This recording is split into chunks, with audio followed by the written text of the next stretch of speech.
projet de loi bi nga xamante ni le président Bassirou Diomaye Faye dugaloon na ko assemblée nationale ginnaaw commission des lois bi bu mu daal di rejeté assemblée bi démb itam gis nañ député Benno Bokk Yaakaar yi ñëw nañ en masse démb ñi nga xamante ni sax gëjoon nañu ñëw assemblée gis nañ leen fa démb ay Farba Ngom ay ñeneen ak ñeneen ñoo xamante ni gëjoon nañu ñëw démb ñëw nañ uniquement pour tere boobule loi jàll.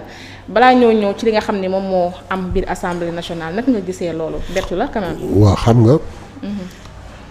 loolu il faut ñu dal expliquer nit ñi. li am démb gravité. d'accord. dans une campagne électorale. ñu wax ni rationalisation des dépenses de l'État. ñu promettre que askan bi. askan bi di ko xaar ñu toll ci. ñaari institution yoo xam ne boo defoon tey jii léegi micro-trottoir d'abord amul kenn ku lay wax seen njëriñ ñaar amul kenn koo xam ne souhaité wul ñu dissoudre ko. Le président pour respecter sa parole envers le peuple qu'il a choisi gëm ko ndax ci programme la nekk jaar fi mu war a jaar soumettre ko assemblée nationale foofu foog ñu taxaw ñu xool les députés de Benno Bokk Yaakaar dañu nekk ci benn logique il faudrait que ñu comprendre ko mooy tu es condamné à mort mais bala ngay dee reyal sa ñaari rakk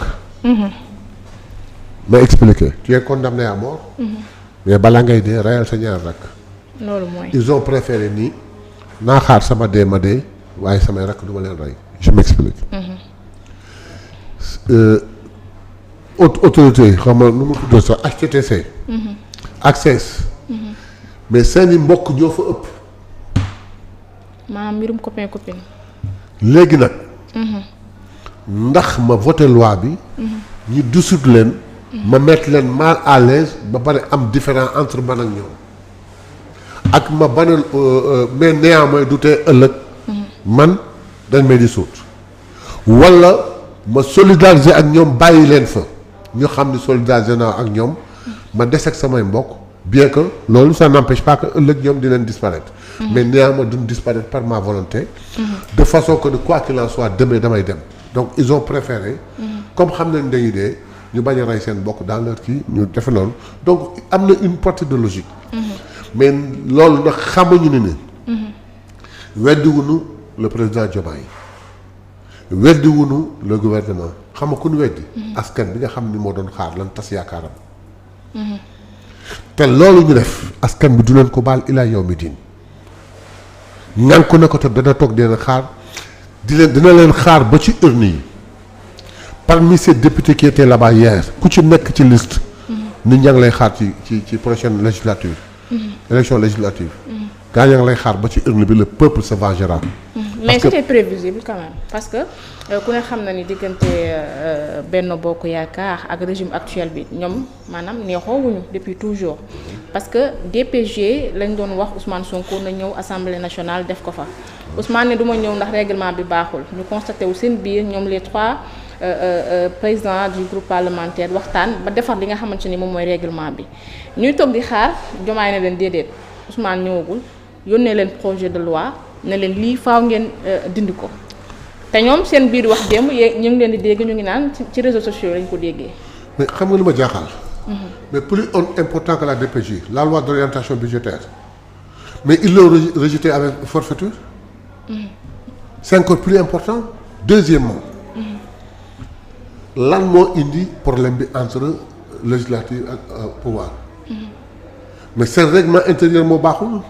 pendant ce temps pendant 3 ans où est-ce qu'était le président de l'Assemblée nationale su fekkoon sax xam ko wéy mais il a été interpellé combien de fois il a fait fi de toutes ces interpellations def yëpp di continuer di dox jusqu'à ce qu'un premier ministre bu am fulla am fayda ni man fu ma xamewul du ma fa dem su ngeen bëggee ma ñëw fa defar leen seen règlement intérieur ñu defar ko su ngeen ko bëggul ma dem seet vous êtes des représentants du peuple moi je vais aller parler au peuple ñu xëccoo ay fan ba mujj xamatuñu fu ñuy def. ñu daw xam nañ ni waa ji da koy def. te bu ko defee ce serait un succès extraordinaire. parce que tout le peuple était avec lui ñu daw làqu ci président arbitré waxtaan seet nu mu rafete ñu soogay defar seen règlement intérieur mais ceci n'a absolument rien à voir avec la dissolution de ces nañu waxtaan ak le président bind ko laaj ko ni ko doon bëgg kii def indi mu ñëw ça pose aucun problème le président a promulgué bi ñu defaree seen règlement intérieur promulgué ko dañ toog demande ça n'a absolument rien à voir ensuite man dama bëgg ci nii mu demee parce que cette assemblée là heureusement que le président que Ousmane Sonko le premier ministre n'est pas allé faire sa DPJ là-bas imaginez ce qui s'est passé là-bas hier pour un débat aussi sérieux que le changement de la constitution pour ñu dindi essayer 10 heures de débat 60% des députés qui ont pris la parole ont fait au sujet. Mais c'est le droit le plus absolu aussi. Non, c'est le droit le plus absolu de prendre la parole. Mais 70% ils ont fait hors sujet. Et je suis sûr à ce que l'Assemblée nationale yu mel nii bu amatee. ñu cadré ko ku ko mën nga wax ci sujet bi ku ko mënul nga bàyyi. Un député partisan Ablaye Wade ñëw taxaw pendant 3 minutes tànqal nit ñi on parle d'une chose sérieuse il nous parle de Ablaye Wade. kii ñëw wax ci Aminata Mbengue Ndiaye kii ñëw wax ci Aïda Mbodj. kii ñëw tàgg mais non il faut qu'on arrête. Ces 10 heures de débat pourraient être réduits à 5 heures de débat si c'était du sérieux. Ensuite, dans la façon de faire, dans la façon de voter, ils ont transgressé toutes les lois pour voter à main levée. Qu'est-ce qu'ils craignaient? Que, bis bu ko defee vote secret, un vote secret, mais crois-moi, la loi allait passer et ça allait les humilier. Mais ils ont fait ce qu'ils ont à faire. Ils l'ont réussi à le faire. Ils ont bloqué cette loi. Ça pose aucun problème ils l'ont pas fait à Diomaye ils l'ont fait au peuple le peuple mi ngi daas paakaab toog di xaar dina fayu ñoom jàpp nañ ne maanaam peuple bi weddi nañ leen de très bien faites un micro-trottoir et voyez tu as vu la réaction du peuple hier tu as vu la réaction des gens hier peuple il les attend toog yàkkamtewuñu bientôt des élections législatives le peuple va réagir incha allah noo gisee démb li nga xamante ne moom moo am ci biir hémicycle bi jàppal bàyyil non xam nga le problème qui se pose. ba séance bi ñu daal di koy arrêté. mais man mënuma comprendre le président de l'Assemblée nationale dëgg ñooy mënuma ko comprendre. ndax la. démb il a usé d'un droit. évacuer la salle. tout le monde. oui pourquoi parce que dañuy perturber c'est normal. mais article bi ko may loolu. mais xanaa démb la ko soog a jàng. combien de fois le président Ousmane Sonko taxaw waxuma ne les députés de. les gosses de l'APR nekk ca kaw di perturber di yuuxu di wax mais boobu xanaa il connaissait pas cet article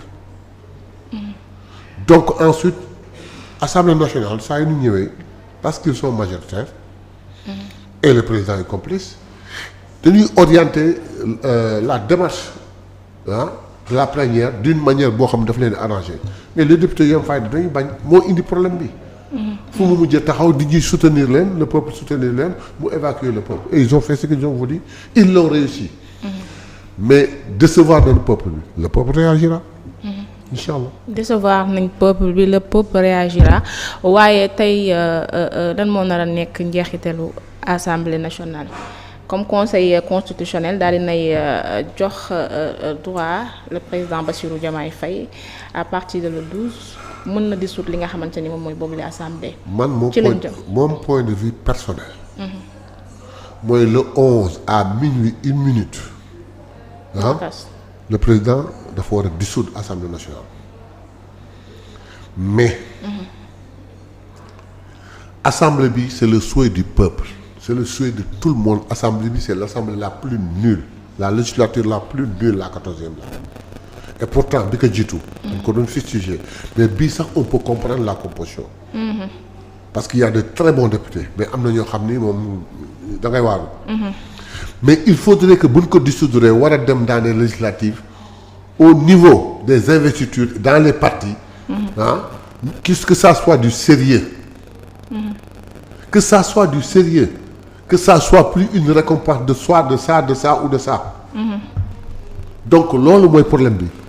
parce que bu fekkee nag assemblée nationale ña fa dajaloo sur les 165 députés le niveau n'est pas très élevé wala quelque chose comme ça mais fii lañu mujjewaat fii lañ mu jëwaat donc il faudrait qu'on mette du sérieux dans ces investitures qu'on mette des personnes qui peuvent comprendre dem quand je dis des personnes qui peuvent comprendre je veux pas dire que dañ dugal intellectuel parce que expérience wane na fi nii la députée Adam Dieng qui savait à peine lire et écrire a fait de très bonnes interventions mais ñu def ci nit yoo xam ne am nañu sens de compréhension dem mais tàcckat yi gaaralaalekat yi fecckat yeeg mannequin yi damay mannequin foofu waaw mais ki doon taxaw daal waa li kër di wane taay ba sax xawma lan am na woon l'Assemblée nationale démb la woon ñu dugal ko ci réseaux sociaux yi te moom moo ko def dans la journée dugal ko ci réseaux sociaux yi kii ëmb def naa mat na léegi ñetti at te aussi envoyé ses collègues députés à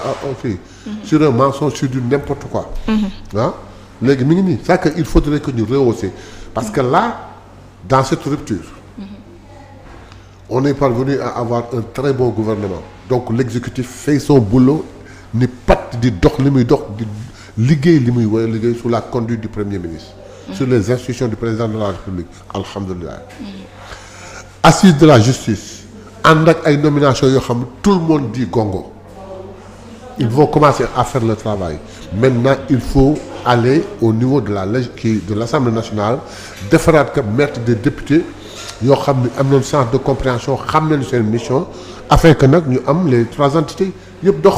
Sénégal mais dugal projet de loi bi tam est-ce que nekkul purement politique parce que ñoom nee nañ dañ doon xaar le président Diomaye Faye maanaam buy dem ba naan ñaari institutions yi ay institutions budgétivores lañ na njëkkee ci li nga xamante ni moom mooy caisse noire. On est au mois de septembre on est au mois de septembre on est parti au mois d'octobre.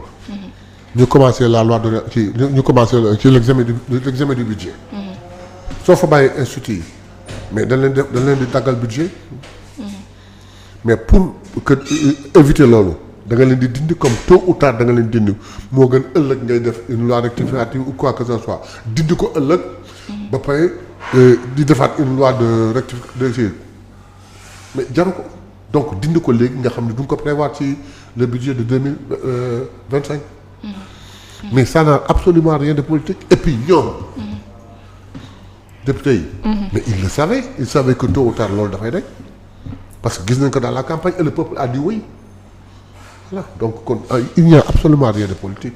D'accord démb intervention Abdou Mbow le président du groupe parlementaire ñoom nag jàpp nañ ni dissolution moo war a topp ci lii nii nga xamante ni moom mooy rejet bi waaye nag ñoom duñ ci yem nee na niki tey jii dina dugal li nga xamante ni moom mooy motion de censure. Très bien dissolution pouvoir président de la République sañ na ko. prérogative la xëy na il attend mais xëy na il attend le délai pour le faire. ou bien xëy na mu bàyyi la ñu dem ba janvier après l'examen du budget. Abdou Mbow aussi li mu lire démb su fekkee les textes lui permettent c'est son droit le plus absolu il n'a qu'à le faire. mais ils sont majoritaires là-bas est-ce que tamit loolu mënul.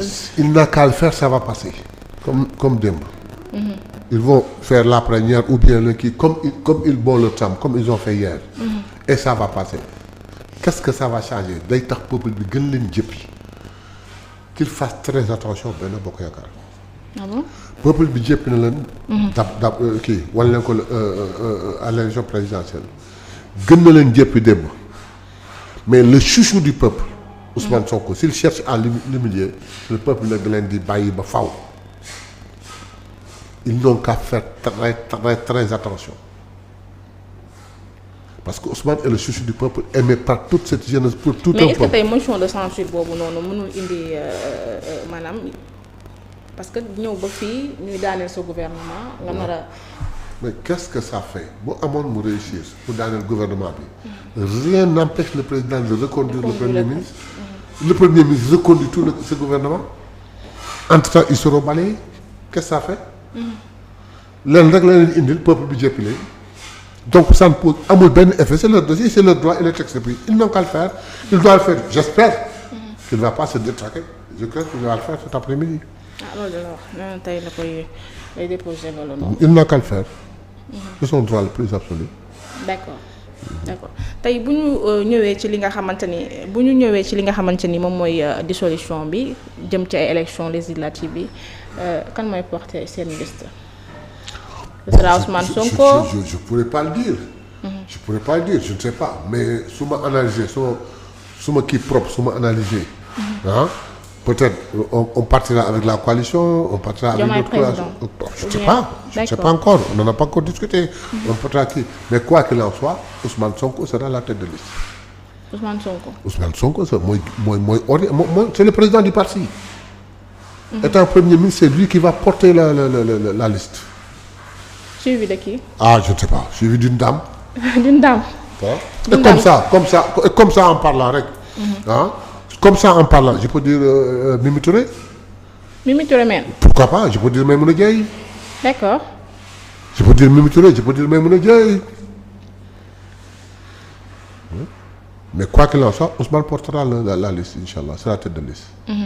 D'accord, am na solo leeral la boo xamante ni dama. On va rappeler 70% ou 80% des députés. C'est sûr. Ah c'est sûr. waxoon naa la fi présidentielle ni la on passe au premier tour gëmoo moon waxaan naa la bi gëmoo ma. waxoon nga ma de. Si les gosses qui n'ont pas eu leur carte nationale d'identité et qui avaient le souhait d'élire Ousmane Sonko. Opportunité boobu rëcc leen. bis bu ñu jotee seen carte d'identité ah. c'est la pire. ñu fayu. te booyee dinañ jot seen carte d'identité incha allah. D'accord. Ah waa Benno nee nañ loolu ñoom tee na seen xel de Benno nee nañu la woon na de peuple bi commencé nañ leen a. D'accord, tu l'as constaté toi. Ils sont les seuls. Ils sont les seuls à penser comme ça. C'est-à-dire que xam nga mag bu jaaxaan di tuur ndox. boppam rek lay tooyal. su fekkee xamuñu ni ñoom d'ailleurs sax Benno dee na.